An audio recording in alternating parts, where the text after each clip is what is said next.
Okay, so here's the problem we're running into. This is the new clutch basket here. This is the old bearing and the old inner race. The bearing fits into the clutch basket without issue. The bearing fits on the old race without issue. However, they will not fit together. If you push these together, they will fit, and you can get this to rotate, but I don't want that much pressure on these bearings. It'll overheat and lock up. So at this point in time, it's either this is defective and is not manufactured correctly, or this is as this is an updated part, maybe they made some changes on the manufacturing end. The bearing appears to be fine, the inner race appears to be fine as well. So what I'm going to do is to see if I can take some material from the inner race. So I'm going to mount this on a drill bit. I wrapped in tape to act as an arbor, and it will hold it in place. And I will spin it up and use sandpaper in order to take off. I only need to take off a couple thousandths for this to fit properly. I've already measured it, 980 thou outer diameter. So there's our starting point.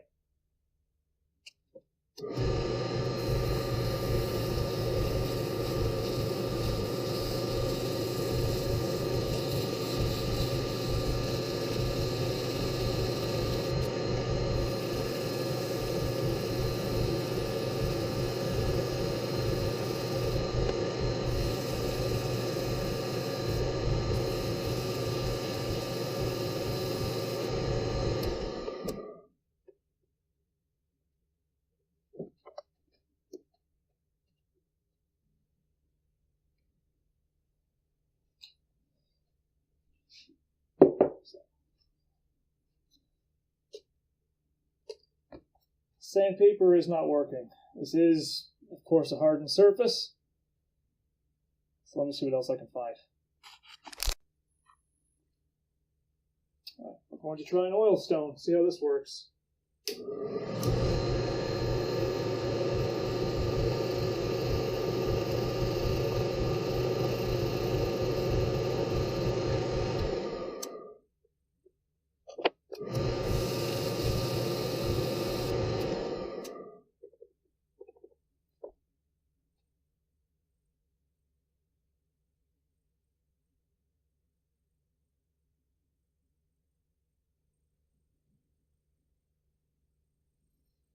Nothing yet.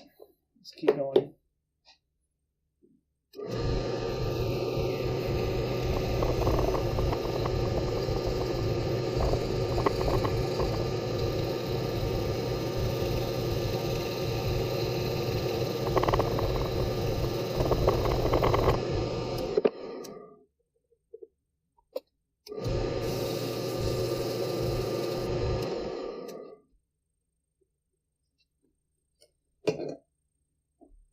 See if we've got anywhere. Oh, a little bit.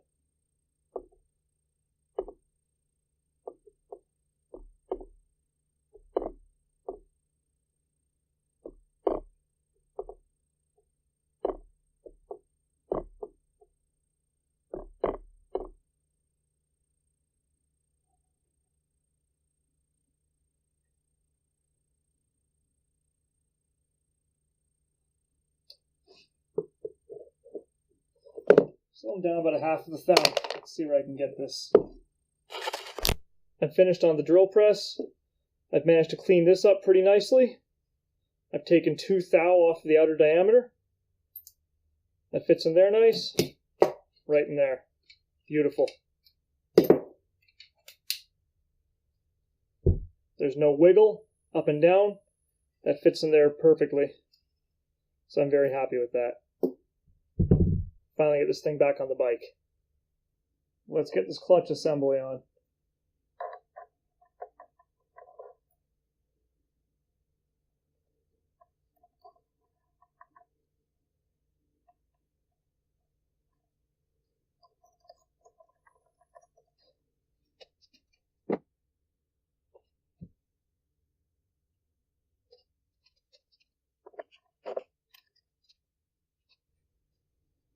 It's always a good idea to pre-lube your parts and make sure that they are very clean. You don't want any grit dirt or anything that's any foreign material in the engine, especially at this point of assembly. Alright, so this slot here is for a Woodruff key that was not on this engine when I disassembled it.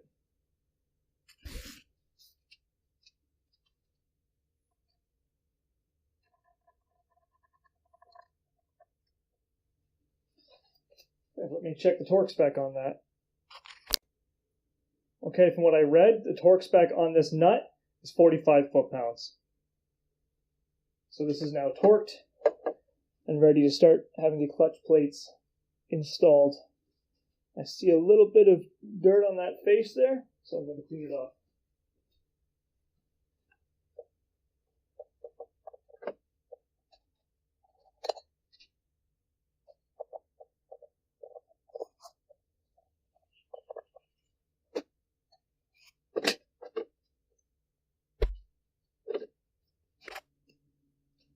The torque spec on this nut is 45 foot-pounds.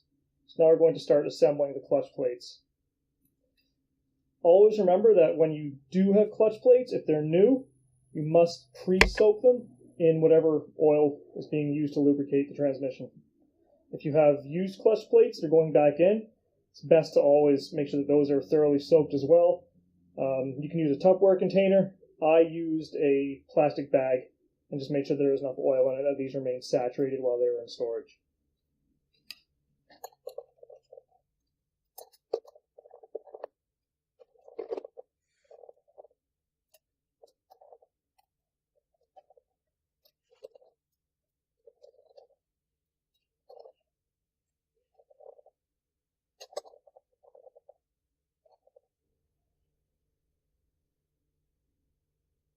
Okay, let's get a hold of the clutch push rod.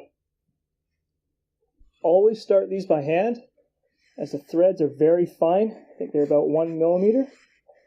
They're small diameter, they're going into aluminum, and they're very easy to cross thread. Just take your time with it, and you'll be able to get it in, no problem. If you feel it sticking, if you feel anything that's not right, back it out a little, back it out and check it.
Right, they're all in.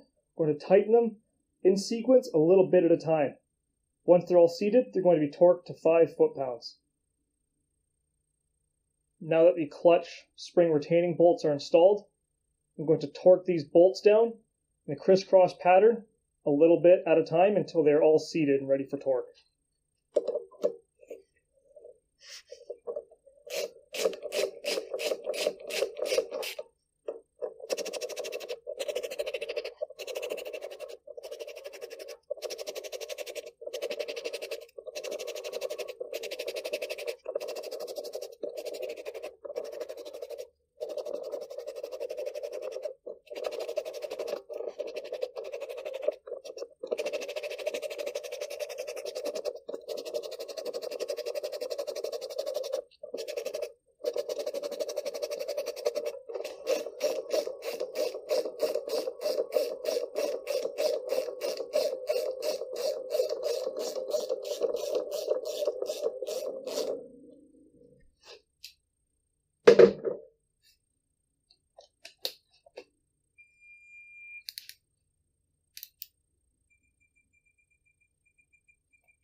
Okay, those are in.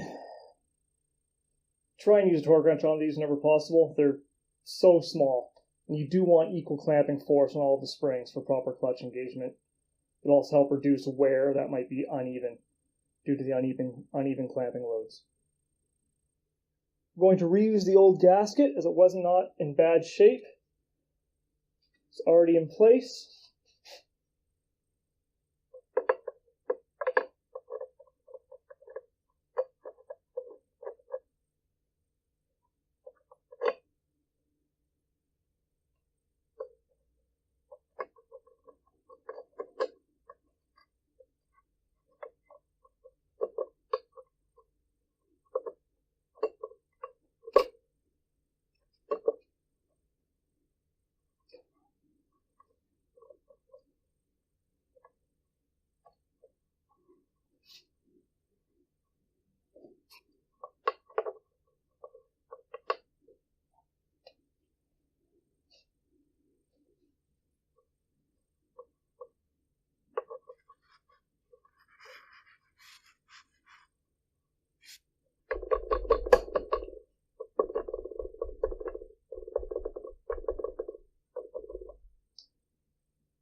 There we go.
These are torqued to about 8 foot-pounds. So I'm just going to hand tighten as they've been off a number of times. I don't want to put full 8 foot-pounds on them if I can avoid it.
This kickstart lever is slightly different than the one that was removed. This is the updated parts. That's why it's not fitting exactly as it did before.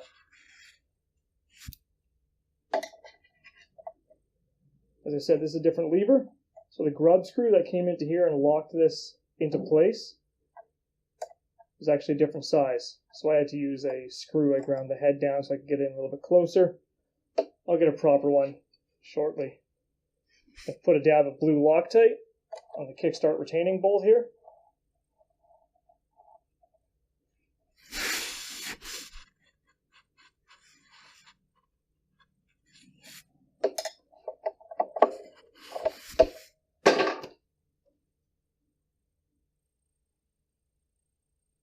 Right, so as you can see, the Sherco is all put back together.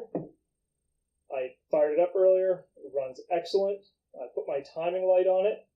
The way it's sitting currently, it is at 30 degrees, advanced timing, at least from what I can tell.